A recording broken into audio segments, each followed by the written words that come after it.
안녕하십니까? YTN 시청자를 위한 옴부즈맨 프로그램 시청자의 눈입니다. 먼저 뉴스 진단 시간입니다. 이번 주엔 햄버거 패티의 안전성 논란 관련 보도를 모니터했습니다. 강혜원 시청자 평가원과 사회부 김태민 기자 나오셨습니다. 안녕하십니까? 4살 배기 여자아이가 신장의 90% 가까이가 손상이 돼서 장애 2급 판정을 받았습니다. 가족이 햄버거를 원인으로 지목하면서 사회 문제로 떠오르고 있는데요. 평가원님은 관련 보도 어떻게 보셨습니까? 네, 최근 경기도 평택에서 덜 익은 햄버거 패티가 심각한 질병을 유발했다는 의혹이 제기되면서 논란이 커지고 있습니다. 최근 용혈성 요독증후군을 진단받은 4세 아동의 부모가 발병 당시 섭취한 햄버거 패티가 원인으로 의심된다며 맥도날드를 식품안전법 위반 등의 혐의로 고소했습니다. 보도된 내용에 따르면 용혈성 요독증후군은 대장균 감염에 따른 합병증으로 알려졌습니다.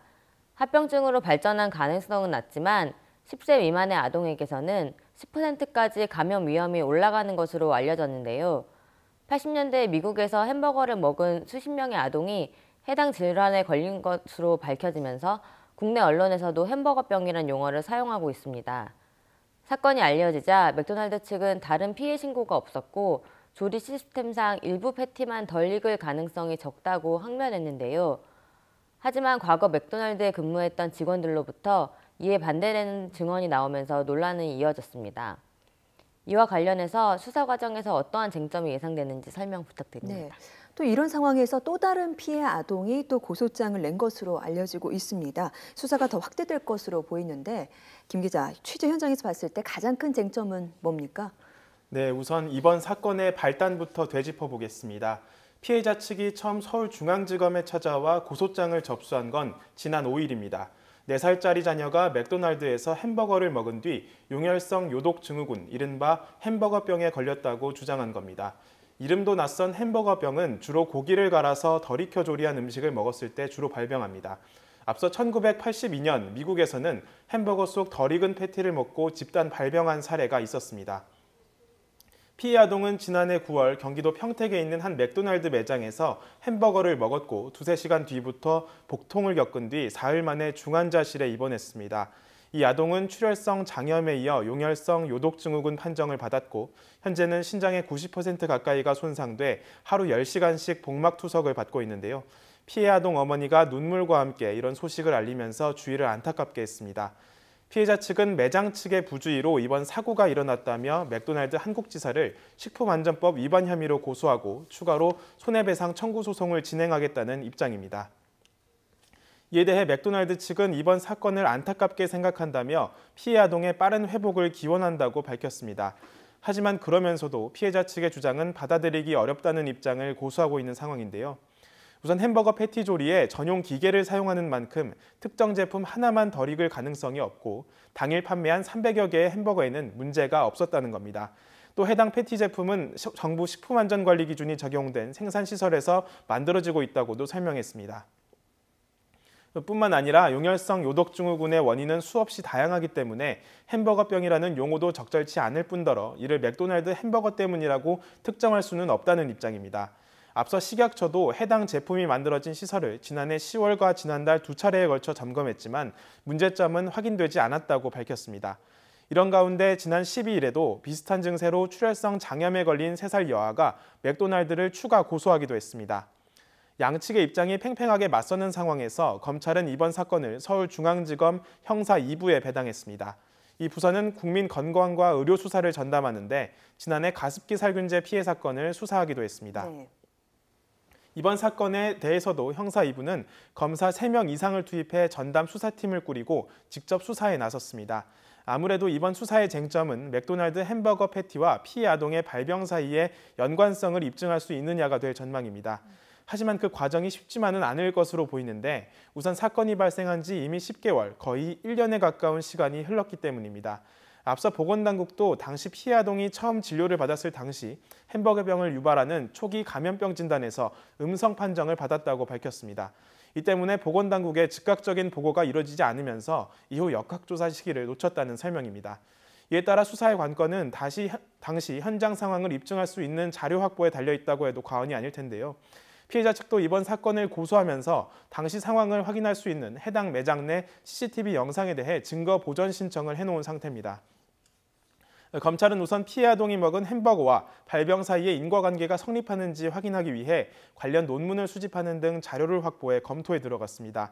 아울러 식약처 등의 협조를 구해 외부 전문가를 파견받아 자문을 구하고 있습니다. 검찰은 이런 자료 검토를 마치는 대로 맥도날드 측 관계자를 불러 당시 상황을 파악하고 필요한 내부 자료 등도 제출받아 분석에 들어갈 전망입니다. 네, 급기야는 학교 급식에서 다진 고기로 만든 떡갈비까지 지금 사라지고 있다고 하니까 정말 불안감이 점점 더 확산되고 있는 분위기인데요. 평가원님은 관련 보도를 보면서 또 어떤 생각하셨습니까? 네, 이번 사건이 알려지면서 식품 안전에 대한 불안감이 커지고 있습니다. 지난달 강원도 원주에서도 장출혈성 대장균 감염증이 집단 발병한 사실이 뒤늦게 알려졌는데요. 이 사건에 대해서 햄버거병 집단 발병이 의심된다는 보도가 있었지만 추후 조사 결과 사실이 아닌 것으로 밝혀졌습니다.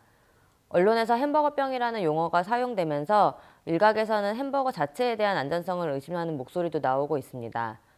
하지만 해당 질병이 대장균 감염증의 합병증이고 익히지 않은 육류뿐 아니라 신선하지 않은 우유나 오염된 채소 등도 문제가 될 수 있는 만큼 식생활 전반에서 조리 과정이나 식재료 수급 과정의 위생과 안전을 지키는 것이 중요해 보입니다. 특히 최근 고온다습한 날씨가 계속되고 있는 만큼 주의해야 할 식품안전 수칙들에 대해서 꾸준한 보도가 필요할 것 같습니다. 네, 아무래도 원인을 정확하게 진단하기 어려운 측면이 있는 사건이기 때문에 무엇보다도 공정하고 정확한 보도가 중요할 텐데요. 현재까지 취재해서 보도한 내용을 한번 정리를 해주시죠. 네, 이른바 햄버거병의 정식 명칭은 용혈성 요독증후군입니다. 앞서 말씀하신 대로 장출혈성 대장균 감염증의 합병증인데요. 이 대장균 감염증은 날씨가 더운 6월과 9월 사이에 자주 발생하는 제1군 법점 감염병입니다. 지난 1982년 미국에서 햄버거를 먹고 이 병으로 복통과 출혈성 설사 등 고통을 호소하는 환자가 집단으로 발병했는데요. 그 이후 이른바 햄버거병으로 불리게 됐습니다. 하지만 햄버거에 들어간 육류뿐만 아니라 양이나 닭고기는 물론이고 오염된 채소나 주스, 우유, 소시지 등도 발병 원인이 될 수 있습니다. 또 분변에 오염된 호수나 수영장을 통해 노출되는 경우도 있습니다. 특히 유소아의 경우라면 더욱 주의해야 하는데요. 지난 5년 동안 우리나라에서 발생한 장출혈성 대장균 감염증으로 보고된 환자는 443명입니다. 환자 10명 가운데 3명은 0에서 4세였고 여기에 5살에서 9살 환자까지 포함하면 전체 환자의 절반가량이 유소아 환자입니다. 전체 환자 가운데 햄버거병으로 진행한 경우는 모두 24명입니다. 이 가운데 0에서 4세 환자가 14명으로 절반 이상을 차지했고 5에서 9세 환자는 3명으로 환자 10명 가운데 7명이 유소아 환자인 셈입니다. 장출혈성 대장균 감염증은 평균 3, 4일 정도 잠복기가 지나면 발열과 설사, 혈변, 심하면 경련성 복통 증상까지 나타납니다. 증상이 아예 없는 경우도 있고 일주일 동안 증상이 지속하다 호전되기도 합니다. 하지만 합병증이 생기면 목숨을 잃을 수도 있습니다. 햄버거병은 균 독소에 의해 적혈구가 비정상적으로 파괴되는 병인데요. 손상된 적혈구가 신장 여과 시스템에 찌꺼기처럼 끼어 노폐물을 잘 거르지 못해 몸에 독이 쌓이는 겁니다. 뇌에 손상을 주면 경련과 혼수를 일으키기도 하고 췌장이 손상을 입으면 췌장염과 당뇨병도 일으킬 수 있습니다. 주로 대장균 감염에 의해 발생하지만 세균성 이질균 등 다른 세균이나 바이러스 감염 등에 의해서도 발병합니다. 예방을 위해선 개인 위생관리와 음식물 섭취에 주의를 기울여야 합니다. 특히 흐르는 물에 비누로 30초 이상 자주 손을 씻는 게 첫걸음입니다. 특히 음식물을 먹기 전과 화장실 다녀온 후에는 반드시 손을 씻는 게 바람직합니다. 음식물의 경우 나쁜 균에 오염되거나 상했더라도 눈으로 보기에 이상이 없어 보이는 경우도 많고 맛이나 냄새로 알 수 없는 경우도 많은데요. 살균되지 않은 우유나 주스, 사과, 식초는 피하고 고기는 70도 이상에서 2분 이상 가열하는 등 잘 익혀 먹어야 합니다. 또 날음식과 먹을 음식을 구분하고 냉장고에 고기를 보관할 땐 다른 재료 아래 뒤 핏물 등이 다른 재료에 흐르지 않게 해야 합니다. 이와 함께 채소와 과일은 깨끗한 물에 충분히 헹궈 먹는 게 좋습니다. 네, 우리 모두의 관심과 또 노력이 필요해 보이는 사건입니다. 네, 지금까지 햄버거 패티 안전성 논란 관련 보도에 대해서 이야기를 나눠봤습니다. 강혜원 시청자평가원과 사회부 김태문 기자였습니다. 두 분 말씀 감사합니다.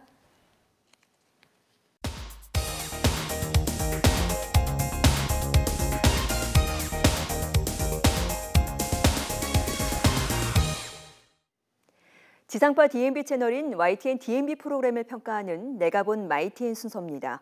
이번 주엔 녹색의 꿈과 뉴스나이트에 대한 최현주 평가원의 의견을 들어보겠습니다. 시청자 여러분 안녕하세요. YTN DMB 시청자 평가원 최현주입니다.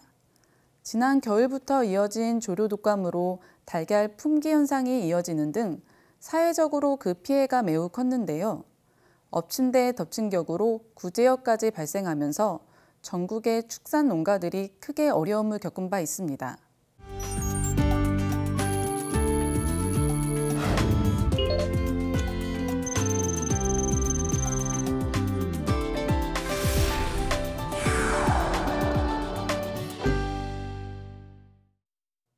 YTN DMB 녹색의 꿈은 자연과 관련된 다양한 주제로 환경의 소중함을 깨닫고 자연과 인간의 공존해 나가는 방식에 대해서 함께 알아가 보고자 하는 다큐멘터리 프로그램인데요. 지난 방송에서는 조류 독감과 구제역 등 가축 동물들이 신종 질병으로 인해 몸살을 앓고 있는 요즘 새로운 대안으로 떠오른 동물 복지의 사육 방식을 소개했습니다.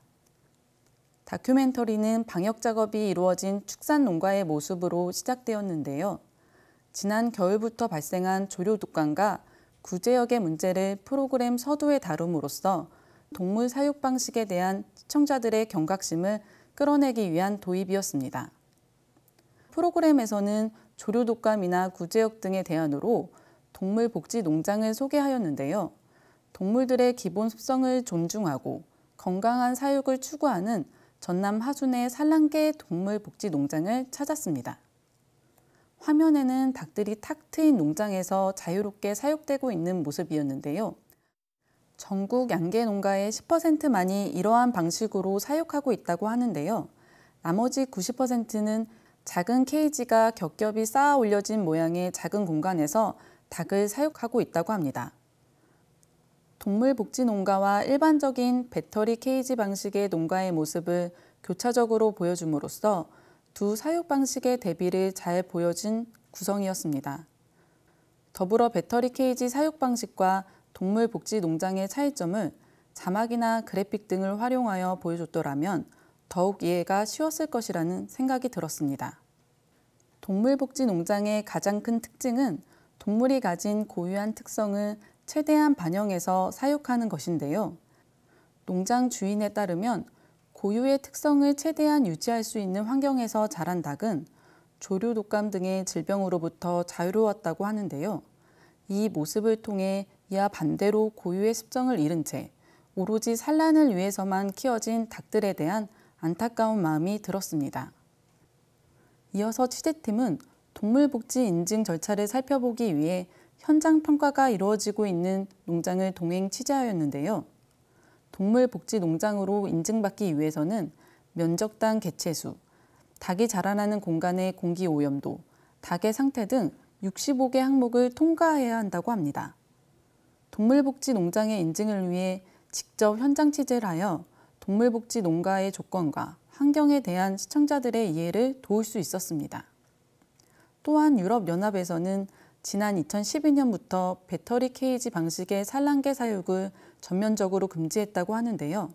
우리나라의 경우 비슷한 시기에 동물복지 농장 인증제를 도입하여 관심이 높아지고 있는 상황이지만 전국의 전 축종에 걸쳐 동물복지 농장은 약 100여 개 정도로 확산이 저조한 상황이라고 전했습니다.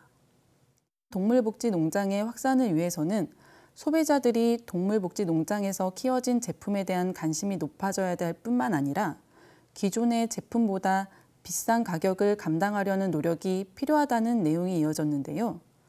소비자 입장에서는 실제로 동물복지 농가 인증을 받은 농가에서 자란 가축과 관행적으로 배터리 케이지 방식으로 자란 가축에서 얻어낸 제품들이 건강에 영향을 줄 만큼 차이가 있는지가 궁금했는데요. 프로그램에서는 이러한 정보를 담고 있지 않아 아쉬움이 남았습니다. 후반에는 경남 거창에 위치한 돼지 농가를 찾았는데요. 후각 다음으로 청각에 예민하다는 돼지를 위해 음악을 들려주어 스트레스를 해소하고 있었습니다. 무엇보다 돼지 농장주의 마지막 인터뷰가 인상적이었는데요. 그동안 생계를 위해서 27년간 돼지를 사육했지만 돼지에게 미안한 마음이 있었다고 합니다. 지금은 최소한의 복지를 제공하고자 동물복지농장을 시도하게 되었다고 하는데요. 바로 이것이 녹색의 꿈에서 찾고자 하는 자연과 인간이 공존하는 삶이라는 생각이 들었는데요. 인간을 위해 키워지는 가축이지만 생명을 가진 동물들에게 최소한의 복지를 제공한다는 것이 결국 인간의 삶과 건강에도 긍정적인 영향을 미친다는 것을 다시 한번 생각하게 하는 내용이었습니다. 최근 조류독감과 구제역의 재발생으로 국내에 토착화되고 있는 것이라는 전문가들의 의견이 나오면서 이에 대한 근본적인 대안이나 해결 방안을 구해야 할 시점인데요. 이번 녹색의 꿈은 이러한 대안 중 하나의 방식을 제안하는 매우 시의적절한 주제였습니다. 녹색의 꿈은 다른 환경 다큐멘터리 프로그램과는 다르게 생활에 밀착된 내용을 주제로 하고 있는데요. 인류의 지속 가능한 삶을 위해서 꼭 지켜가야 할 자연과 동물 등에 대해서 여러 가지 생각해 볼 만한 시사점을 제공한다는 점에서 매우 유익한 시간이었습니다.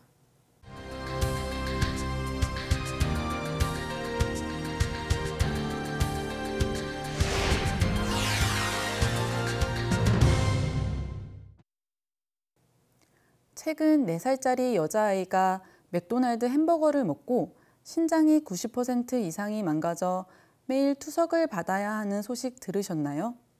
이 사건이 전해진 이후 이른바 햄버거 병에 대한 공포가 확산되면서 햄버거 포비아라는 신조어가 생겨나기도 했습니다.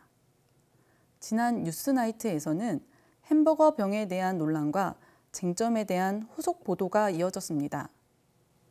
보도에서는 한 손에 인형을 안은 채 인공심폐기 에크모에 의지하고 있는 피해 아동의 모습을 보여줬는데요.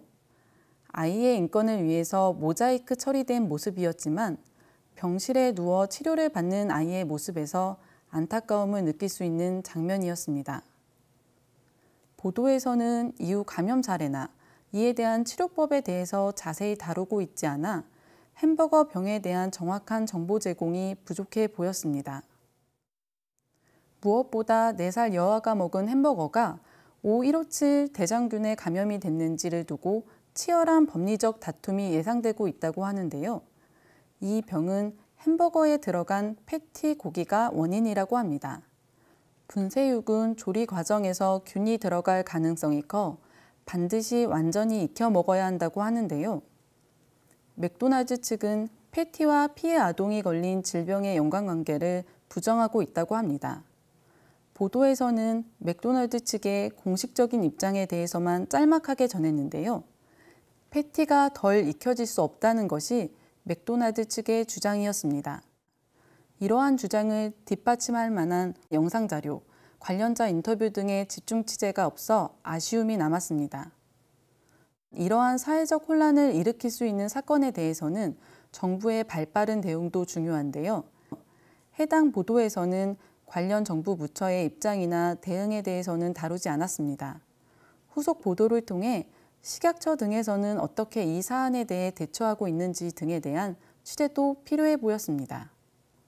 계속되는 햄버거 병에 대한 논란 속에 추가 피해자가 발생하거나 또는 아무런 책임이 없는 자영업자들까지도 심각한 피해를 볼 수 있을 것입니다.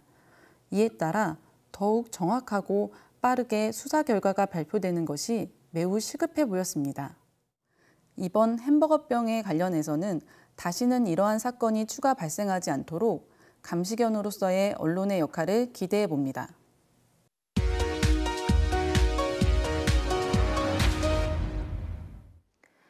이번 순서는 시청자들의 지적사항을 정리한 모니터 보고 시간입니다.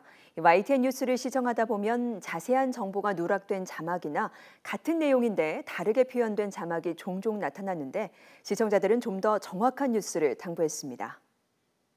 지난 12일 미군 기지 관련 기사에서 평택 기지 이전 배경과 영향, 주한 미군 기지 이전의 장점과 단점, 앞으로 한반도 군사력에 미치는 효과에 대해 취재 기자의 전문적인 분석과 쉬운 설명, 적절한 참고 자료의 제시로 자세히 알 수 있었습니다. 그러나 같은 뉴스에서 미군 기지 이전에 대한 전문가 의견을 들어봤는데 자막에서 인터뷰한 사람의 직책과 직위가 표시되지 않았고 단순히 평택대학교라고만 언급하는 데 그친 점이 아쉬웠다는 지적이 있었습니다.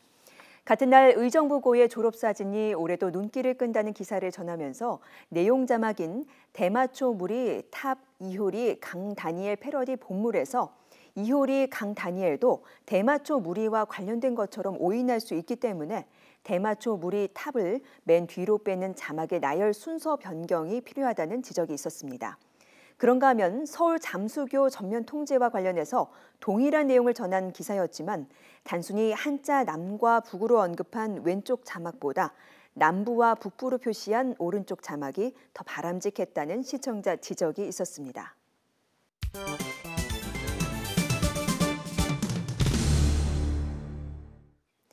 언론 전문가로부터 우리 언론의 문제점과 발전 방향 등을 들어보는 매체 비평 시간입니다.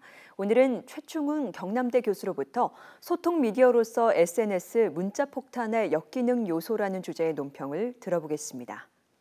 지금 정치계는 문자 폭탄에 대한 논쟁이 뜨겁습니다. 한쪽은 표현의 자유며 시민의 정치 참여라고 주장하고 한편에서는 문자 폭력의 흉기로 집단적인 테러 행위로 규탄하며 논란이 일고 있습니다. 문자 폭탄이라는 말은 인사청문회 과정에서 본격화됐습니다. 후보자에 대한 의혹을 제기하는 야당 의원들이 주로 많은 문자 세례를 받았습니다. 그런데 이제는 여야 구분이 없어졌습니다. 문자 폭탄을 받은 의원들은 전화번호를 바꿔야 했습니다. 어느 야당 여성 의원은 10,000여 통의 문자를 받았고 대부분 욕설과 여성 비하, 가족 협박을 받았습니다. 논쟁은 정치계뿐만 아니라 사회적 문제로 떠올랐습니다. 지난 6월 10일 의정부시가 주최한 미 이사단 100주년 콘서트가 파행을 초래했습니다. 6.25 당시 참전으로 7,000명이 넘는 전사자를 내며 한국 안보에 헌신해온 미 이사단 평택 이전을 앞둔 우정의 무대로 한미동맹의 의미를 되새기려 했던 행사였습니다. 출연할 인기 가수들과 소속사의 무더기로 협박성 문자와 인신공격 악성 댓글로 가수 공연이 취소된 것입니다. 또한 지금 재판 중인 국정농단 특검 과정에서 특정인의 구속영장을 기각한 판사는 하루아침에 부역자로 낙인 찍혀 가족들의 신상 정보까지 노출됐습니다. 문자 폭력은 이제 정치인뿐만 아니라 연예인, 언론인, 체육인 등 공적 활동을 하는 대부분의 사람들에게도 노출되어 있습니다. 그동안 악성 루머 댓글에 시달려 극단적인 최후를 맞은 미국의 인기 연예인들도 있습니다. 심지어 일반인들조차 특정 목적을 가진 사람들의 근거 없는 비방에 이루 말할 수 없는 정신적 고통을 받는 일이 비일비재합니다. 지난달 22일 자유한국당은 욕설과 허위사실로 문자 폭탄을 보낸 발신 번호를 골라 개인정보보호법 위반과 협박 혐의로 검찰에 고발했습니다. 국민의당도 문자 폭탄 전단팀을 구성해서 입법 조치를 한다고 합니다. 급기야 정치권에서는 법적 수단을 강화하자는 목소리가 커지고 있습니다. 지난 6월 28일 예정됐던 표현의 자유 어디까지 허용될 것인가라는 여야 의원들의 토론회가 갑자기 무산됐습니다. 최근 문자 폭탄 관련 여론이 민감한 상황에서 주최 의도가 왜곡되고 정쟁 문제로 비화될 가능성이 있어 토론회를 연기했다는 것입니다. 소통 미디어로서 사회관계망인 SNS를 통한 의사표시는 정치적 사회적 표현 수단입니다. 시민들의 생산적이고 건설적인 정치 참여는 민주주의의 기폭제가 될 수 있습니다. 하지만 자신과 생각이 다르다고 집단적으로 무리를 지어 근거 없는 비방과 폭언을 쏟아내고 모욕적인 악성 문자 메시지를 퍼부어 상대방을 고통스럽게 위협하는 것은 문자 메시지의 역기능적인 요소입니다. 이는 표현의 자유를 가장한 문자 폭력으로서 진정한 표현의 자유와 민주주의에 역행하는 행위입니다. 이처럼 소통의 미디어로서 유용한 문화의 이기를 잘못 사용하면 폭력적인 흉기가 될 수 있습니다. 합리적이고 건강한 소통 미디어 체계를 뒤흔드는 문자 폭탄은 사회적 혼란을 유발할 뿐입니다. 성숙한 시민의식과 건전한 정치 문화가 희망의 대한민국을 열어가게 합니다. 시청자의 눈은 시청자 여러분의 참여를 기다리고 있습니다. YTN 홈페이지 시청자 의견 코너에 글을 남겨주시면 좀 더 정확하고 공정한 방송을 만드는 데 참고하겠습니다. 이번 주 순서는 여기서 마치겠습니다. 함께해 주신 여러분 고맙습니다.